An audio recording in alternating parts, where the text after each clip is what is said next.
Alright guys, and welcome back to the Saints View Champs Family content for our match preview and predicted lineup video ahead of our cup clash at St Mary's against Brentford. We're doing both videos into one just because the game has come around at a pretty quick time. I'm moving to uni this week as well, so I'm quite busy at the moment, but I did want to get some sort of coverage out ahead of the game on Wednesday. Before we get into it, this video is kindly sponsored by the guys over at Pitch Sport. It is the app you want to be downloading for the brand new season to get all your scores, fixtures, results, all of that, and other features alongside within the app that I won't explain to you just yet. I think you guys need to go download it and give it an explore yourself. Big thank you to them for once again partnering with us for this video. As well as that, make sure you've hit the subscribe button with your notifications turned on. Follow us on all of our socials, and yeah, let's get into it. Of course, last time up we got the season off to a very bad start with a 1-0 defeat at Crystal Palace. This week though, we are back at home. We've got 2 home games in the space of a couple of days. Obviously hosting Brentford in the second round of the Cup on Wednesday night,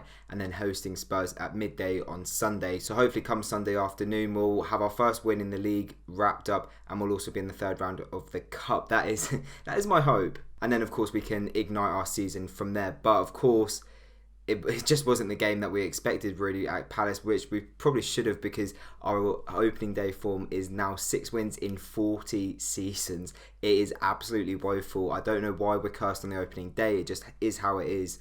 With any manager, with whatever team we've got, we just don't win on the opening day. It's unreal. But regardless, we've got to move on and look ahead to this game, and of course the Spurs game on Sunday, but we'll talk about that in our Spurs preview later on in the week. Now, I've said it before and I will say it again, I think we should be taking the Cup very seriously this season. Of course, we've got ambitions of finishing in the top half in the Premier League. That's all well and good, but a cup run always makes it a little bit more enjoyable across the season. Of course, when you've got games to look forward to, extra games, and the possibility of getting to Wembley and getting to a final. Of course, at the moment, who knows whether fans would actually be allowed at the Carabao Cup final come February, regardless of whether Saints are in it or not. But it's a target. I definitely think it's a competition we should be taking seriously, and with the FA Cup when that comes around. But first, we've got League Cup duties. You know, we all remember the Cup run a couple of years ago in the 2016-17 season when we got to the final. It was just magical. You know, we weren't doing too well in the league. We got knocked out of Europe. But having those Cup games, especially the semi-final against Liverpool, it was just, yeah, it was so special. And we should have gone on to win the whole competition, which is something I'm still salty about to this day. But, you know, I have faith in Ralph to take this competition seriously and take the game seriously. You know, we mentioned it in our season preview a couple of weeks ago, the fact that with the Cup, the way everything's going at the moment, that's all so new and so different.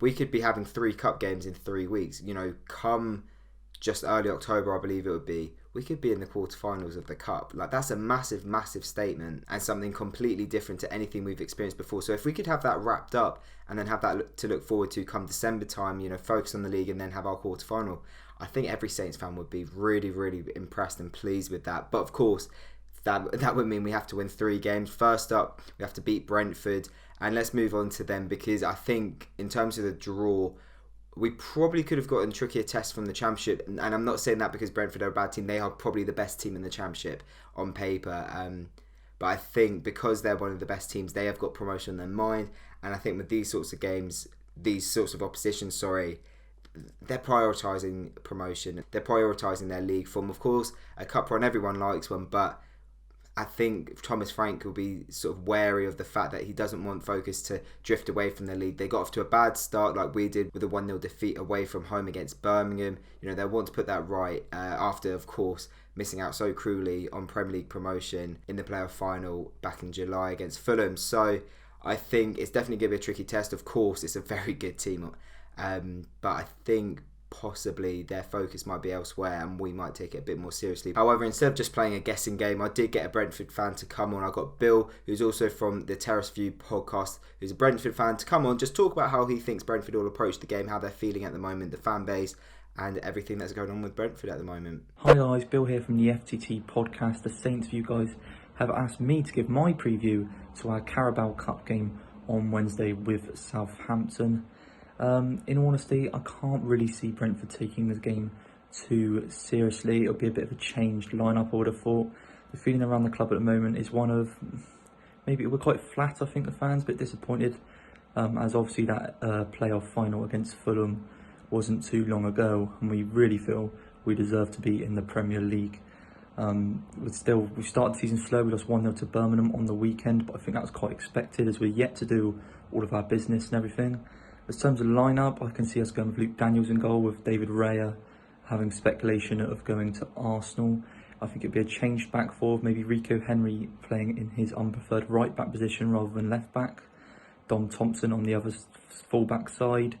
I'd go Charlie Good and Ethan Pinnock at the back, I think it will be. With a midfield, I would have gone with Matthias Jensen, but he picked up a foot injury against Birmingham. We don't know how that's going to be. I would go with midfield probably of Shandon Baptiste, Emiliano Marcondes and Jan Zambrek. It's quite an attacking midfield, but I don't think we really have any other options in the holding midfield other than Norgard, and I guarantee he won't start. He will be made sure that he's ready for the league game against Huddersfield, which is massive to get our first win in the league, to get us up and running. And then I think the front three will be Marcus Forss, who's a great backup striker. We sent out on loan to Wimbledon last season. Hopefully he should get some goals.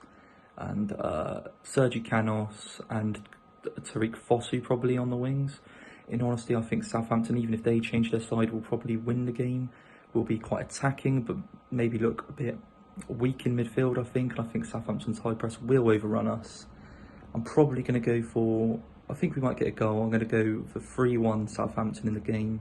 I don't think Brentford fans will be too disappointed, but it would be nice to get a win just so we can ease those maybe qualms we have about the season, because we don't want to start too slow, because that's when the fans' pressure starts building on the team, and I'm sure the team will feel it. Brentford's priority this season, like I said, is promotion to the Premier League, so the Carabao Cup isn't a priority, but it'd still be nice to see us get a win. Thanks guys to the Saints Views for getting me on. And let's hope it's a Brentford win. A big thank you to Bill for coming on. I've left his Twitter handle in the description below. Now on to the predicted lineup part of the video. Now this is a big guess, completely depending on how seriously Ralph's taking the game, who he likes, who could possibly be departing actually this week, because it does look like possibly Sofiane Buffel could go, maybe a few others, Hoyt, even though he probably wouldn't get a start anyway. But there are some players that could be leaving this week, but I've tried to give it the best mix of youth, fringe players, and obviously regular starters, and just sort of how I know the squad, how I know how Ralph is taking some of these cup games, how seriously he's taking them, that is. And of course, this is before his press conference, so it's a guess when it comes to injuries as well. However, in goal, I've gone with Fraser Forster. It's very clear to me that he will be our second choice keeper for the season. Angus Gunn was not on the bench at Selhurst Park. Of course, Alex McCarthy is number one, but I think Ralph will be keen to get Forster in the nets because we know how good a goalkeeper he can be. Then going on to the back four, I think we will swap out the full-backs. I think Jake Vokins will come in at left back for Bertrand, and I think we'll see Valerie come in for Walker Peters at right back. And in between, I think we will see Yannick Vestergaard start this one. And I also think Jack Stevens will come in. We're a little bit short on centre-back options at the moment. Benrick came off at half-time against Crystal Palace at the moment. I don't know what that was due to, whether it was injury, whether he'll be ruled out for any certain period of time. And Mohamed Salisu, for him, this one's coming a bit too early. Ralph said that the target is to get him integrated into starting lineups around the October international breaks. Of course, that could be changed, and Ralph may be conscious that he needs to start playing games and he may be thrown into this one. But at the moment, I think we're going to see Jack Stevens, one of our fitter players, keep his place in the team. I also think Vestergaard will be partnering him, who, by the way, was our best player at Selhurst Park, in my opinion. Then going on to the midfield, I think is going to be a strong midfield from us. I think we're going to see James Ward-Prowse in there, and also Will Spallbone next to him in his natural position. He was non-existent on the right-hand side at Selhurst Park on Saturday. Personally, I would have been starting Gineppo, but we know that Ralph really likes Will Smallbone, and I think playing him in his natural position would be a smart option. And then with Ward-Prowse, we saw last season in the Huddersfield Cup game in the FA Cup, that is back in January, that regardless of all the changes that Ralph made, he kept Ward-Prowse in there. He's our fittest player, and I think that it makes sense to have that quality in the midfield if we are taking this game seriously. And obviously Prowsey provides that. Then going on to the wings, I think we're going to see Moussa Gineppo start from the off on the left-hand side, his more natural side. We want to see more from Moussa Gineppo. This is a game that he could really show what he's all about. He's missed out loads of games through injury over the last year, really, since he's been here. You know, it's now over a year since he last scored a goal. He needs to find some form now, and I think this could be a good opportunity for him, especially if we're going through in the cup and we've got a couple of games in a couple of weeks. And then on the right hand side, I've gone with Nathan Teller, starting his first game for Saints. He did make his first team debut against Norwich back in June for a couple of minutes, that was, but he's been integrated into the bench he's been a substitute for quite a few games since the restart. He was on the bench at Palace, and I think Ralph does like him. I think Ralph wants to give him an opportunity. He is naturally right-hand sided as a winger, reportedly, so naturally that just makes sense whilst we've got Stuart Armstrong out for what's going to look like 3, 4, maybe even 5 games now. And then up front, I've gone with Long and Obafemi. I do think Shea Adams and Danny Ings will be rested for this one. I would like to see one of them start, to be honest, just so we have a bit more quality up front. But look, we know that Long and Obafemi can score goals if given the opportunity. It's just about who creates them. So I do think we're going to see a lot of rotation in this side that starts on Wednesday. However, it's still a relatively decent side. Of course, we've spoken about how our depth isn't great, in terms of quality. We've got players, we've got numbers, but is the quality there? I think this team is capable of beating Brentford, in all honesty. I think we can get through over the line. And I'm going to predict a 3-1 win for Saints. I do think Brentford will score in this one, but I think we'll have enough in us to get through to the next round, where we could potentially have a trip to Harrogate Town in the 3rd round. I mean, obviously that means West Brom would have to screw up massively at home against a League 2 side, the League 2 newcomers, but how cool would that be? Going to Harrogate, of course we wouldn't be going as fans, but just to see us play Harrogate Town, did anyone even know they existed last year? I don't know.